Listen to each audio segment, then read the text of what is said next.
ஃப்ரெண்ட்வுட்ஸ் நேயர்களுக்கு வணக்கம். இத்தனை நாளா ஒளிமறைவாய் இருந்த பூனைக்குட்டி ஒரு வழியா வெளியே வந்துருச்சு அப்படின்னு தான் சொல்லணும்.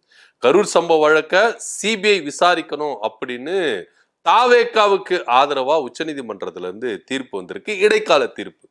இந்த இடைக்கால தீர்ப்பு வந்ததுன்னே எல்லாரும் வெற்றி நமக்கு தான் அப்படின்னு சொல்லிட்டு கொண்டாட ஆரம்பிச்சாங்க தமிழக வெற்றி கழகத்தின் சார்பாக.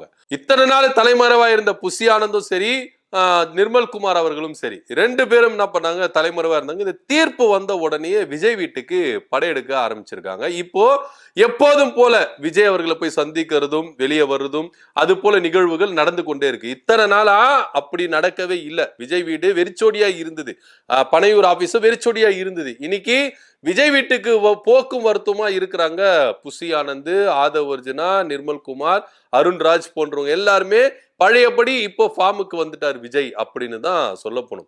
இதே அஜித்குமார் வழக்கில் இந்த லாக்அப் மரத்துல சிபிஐ பின்னாடி போய் ஏன் ஒளிறீங்க, அது RSS உடைய கைப்பாவியா இருக்கு, பாஜகவுடைய கைப்பாவியா இருக்கு அப்படின்னு விமர்சிச்ச விஜய் அவர்கள் இன்னைக்கு சிபிஐ வழக்கு தான் வேணும் அப்படின்னு அடம் பிடிச்சு என்ன பண்ணிருக்கிறாரு, சிபிஐ வழக்கு விசாரணை எங்களுக்கு வேணும் அப்படின்னு சொல்லிட்டு அடம் பிடிச்சு வாங்கியிருக்கிறார். இப்போ சிபிஐ பாஜகவுடைய கைப்பாவியா இல்லையா, RSS உடைய கைப்பாவியா இல்லையா அப்படின்ற ஒரு சந்தேகம் எழும்புது. ஒருவேளை விஜய் பாஜகவின் கைப்பாவையாக மாறிவிட்டார் அப்படின்னு தான் இங்க நம்ம சொல்லணும்.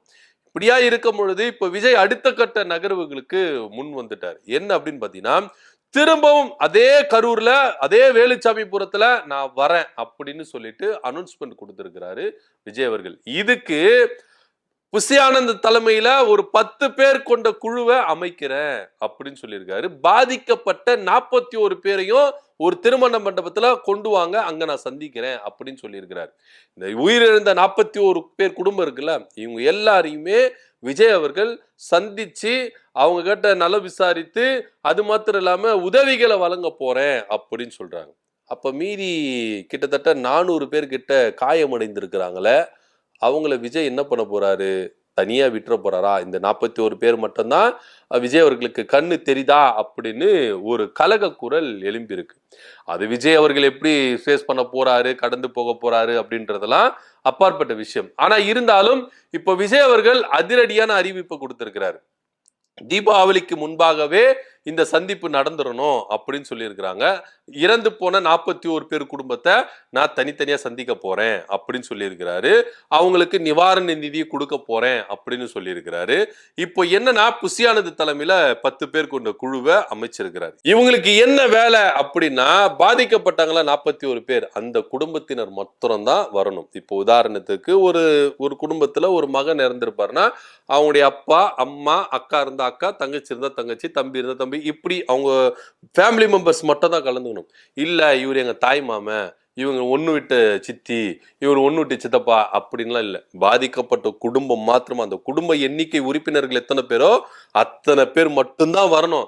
இது எங்க பொண்ணு வீட்டுக்காரு, பொண்ணு மருமக அப்படியெல்லாம் இருக்கவே கூடாது அப்படின்னு ரொம்ப ஸ்ட்ரிக்டா விஜய் அவர்கள் என்ன பண்ணிருக்காரு, கடுமையப்பட்டிருக்காரு. பாதிக்கப்பட்ட 41 பேர் குடும்பத்துல அவங்க மட்டும்தான் வரணும். அவங்க உற்றார் உறவினர்கள், சொந்தக்காரர்கள், நண்பர்கள் யாருமே, அது கட்சி நிர்வாகிகளாவே இருக்கட்டும், வரக்கூடாது அப்படின்னு சொல்லியிருக்கிறாங்க. அது மாத்திரம் இல்லாம அந்த மாவட்டத்துக்கு உட்பட்ட மாவட்ட செயலாளர்கள், ஒன்றிய செயலாளர்கள், நிர்வாகிகள் இவங்க மட்டும்தான், குறிப்பிட்ட நிர்வாகிகள் மட்டும்தான். நான் கரூர் மாவட்டத்துல துணை மாவட்ட செயலாளர், செல்லாது கிளம்பு அப்படின்ற மாதிரி தான். முக்கியமானவங்க மட்டும்தான் அங்க கலந்துக்கணும் அப்படின்னு சொல்லியிருக்கிறாங்க. அது மாத்திரம் இல்லாம அதே வேலுச்சாமிபுரத்துல எங்க ஆக்சிடென்ட் நடந்ததோ, விபத்து நடந்ததோ, 41 பேர் உயிரிழந்தாங்களோ, அதே இடத்துல ஒரு தனியார் மண்டபத்துல இந்த மீட்டிங்கை வைக்கணும் அப்படின்னு விஜய் அவர்கள் சொல்லியிருக்கிறாரு. இந்த வேலையெல்லாம் ரொம்ப கதகச்சிதமா செஞ்சிருக்கணும். இதை தவிர்த்துட்டு விஜய் தரப்புல இருந்து காவல்துறை கிட்ட சில பாதுகாப்புகள் கேட்டிருக்காங்க. எங்களுக்கு பாதுகாப்பு கொடுங்க, விஜய் வாகனத்தை யாரை பின்தொடர கூடாது, தொண்டர்கள் கூட பின்தொடரக்கூடாது, ஃபுல் ரைட்ஸ் கொடுக்கணும். இப்போ நீங்க காவல்துறை கிட்ட நீங்க எங்களுக்கு இந்த மாதிரி ஒரு பாதுகாப்பு வேணும்னா அவங்களுக்கு ஃபுல் ரைட்ஸ் கொடுக்கணும். இப்போ உதாரணத்துக்கு காவல்துறை ரசிகர்கள் வராங்க, அவங்களை கண்ட்ரோல் பண்ண முடியும். அவங்களை கண்ட்ரோல் பண்ண உடனே இவங்க காவல்துறை எங்களை ரசிகர் மேல, தொண்டர்கள் மேல தடியடி நடத்துறாங்க, அராஜகம் பண்றாங்க அப்படின்னு இவங்க பிளேட்டை திருப்பி போடுவாங்க. அதனால இவருக்கு பேரிகேட்லாம் போடணுமா, இவருக்கு அப்படியே கான்வாயெல்லாம் வச்சு கூட்டு வரணும் அப்படின்னு சொல்லிட்டு பல பாதுகாப்பு வசதிகள் ஏற்படுத்தி தரணும் அப்படின்னு சொல்லிட்டு விஜய் தரப்புல இருந்து கேட்கப்படுது. ஆனா காவல்துறை தரப்புல இருந்து அவங்க ஒரு சில நிபந்தனைகள் வச்சிருக்காங்க. இந்த நிபந்தனைக்கு உட்பட்டு தான் விஜய் அவர்கள் வரணும், விஜய் கார் மட்டும்தான் வரணும், ஒரு சில நிர்வாகிகள் வரணும், எல்லா நிர்வாகிகளும் வரக்கூடாது. அது மாத்திரம் இல்லாம நான் விஜய்க்கு வந்து இப்படி அப்படி அதெல்லாம் சொல்லக்கூடாது, விஜய்னா விஜய் கூட எத்தனை நிர்வாகிகள் அப்படின்ற ஃபுல் லிஸ்ட் முன்னாடியே கொடுத்துடணும். விஜய் வராருன்னா புஷியானந்த் வராரு, ஆதவர்ஜுனா வராரு, யார் யார் வராங்க அவங்களோட லிஸ்ட் எல்லாமே கொடுத்துடணும், அவங்களோட டேட்டா பேஸ் எல்லாமே கொடுத்துடணும். இவங்களை தவிர்த்துட்டு ஒருத்தர் கூட உள்ள வரக்கூடாது.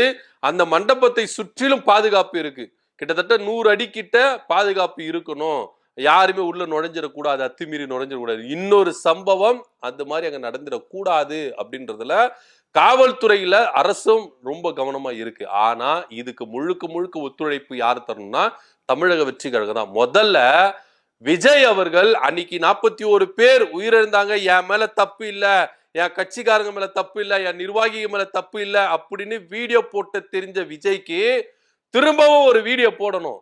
நான் அங்க வரேன், 41 குடும்பத்தை மாத்திரம் சந்திக்க வரேன், வேற யாரும் அன்னெசரி அங்க வரக்கூடாது, ஸ்ட்ரிக்டா ஆர்டர் போடுங்க. அப்படி மீறி வருவங்க அந்த நிர்வாகிகள் யாரா இருந்தாலும் அவங்க பதவி பறிக்கப்படும் அப்படின்னு ஒரு கட்டளையை போடணும். விஜய் அவர்கள் செய்வாரா? செய்ய மாட்டார். ஆனா அத இவர் இன்னும் அரசியலாக்குறதுக்கு தான் விஜய் அவர்கள் விரும்புவார். இப்போ 41 பேர் உயிரிழந்த சம்பவத்துக்கு அப்புறம் விஜய் அவர்கள் முதல் முறையா வெளியே வராரு, பனையூர்ல போய் அடக்கலமானாரு, பட்டினப்பாக்கம் வீட்டுக்கு போனாரு, இப்போ முதல் முறையா மக்களை சந்திக்க வராரு. அப்படின்னும் பொழுது விஜய்க்கு எதிர்பார்ப்புகள் அதிகமா இருக்கும் அப்படின்றத தமிழக வெற்றி கழகம் நம்புது. முதல்ல விஜய் அவர்கள் ஒரு கட்டளை போடுங்க, அதாவது குறிப்பிட்ட நிர்வாகிகளை தவிர்த்துட்டு வேற யாரும் வரக்கூடாது, மீறி யாருன்னா வந்தாங்கன்னா அவங்களுடைய பதவி பறிக்கப்படும், அதற்கு தமிழக வெற்றி கழகம் முழு பொறுப்பு எடுத்துக்கும் அப்படின்னு முதல்ல சொல்லுங்க. நீங்க அப்படி சொன்னீங்கன்னா தலைவர் சரியான பாதையில போகிறார் அப்படின்னு எல்லாருமே, தலைவருக்கு எதனா ஒரு ஆபத்து வந்துட போகுதுப்பா, நம்ம போயிட்டு எதனா ஒரு பிரச்சனை நடந்துச்சுன்னா, இல்ல எதனா ஒரு விஷயம் எதனா ஒண்ணு நடந்துச்சுன்னா அது தலைமைக்கோ தலைவருக்கோ ஆபத்து அப்படின்னு சொல்லிட்டு அவன் புரிஞ்சு என்ன பண்ணுவான், ஒதுங்கிடுவான், வரமாட்டான், ரசிகர்கள் அந்த தொண்டர்களும் வரமாட்டான் அப்படின்றத விஜய் அவர்கள் உணர்த்தணும், தன்னுடைய தொண்டர்களுக்கோ ரசிகர்களுக்கோ உணர்த்தணும். ஆனா விஜய் அவர்கள் பண்ணுவாரா பண்ண மாட்டாரா அப்படின்ற ஒரு விஷயம் இருக்கு. இப்ப என்ன ஒரு விஷயம்னா, இத்தனை நாள் இவங்க வெளியே வராம இருந்தாங்க, இந்த வழக்குக்கு அச்சப்பட்டு நம்மள எதனா பண்ணிடுவாங்க எதனா செஞ்சிருவாங்க. ஆனா இது சிபிஐ கிட்ட போனதுனால இப்போ இவங்க ரிலீஸ் பண்ணி விட்ட மாதிரி இப்போ ஒவ்வொருத்தரும் என்ன பண்றாங்க, அப்படியே சோகத்திலே இருக்கிறாப்புல புஷியானந்த், தாடி வளர்த்துக்கிட்டு என்ன, மீச வளர்த்துட்டு என்ன, அப்படியே சோகத்தின் உச்சத்துல இருக்கிறாராமா புஷியானந்த்.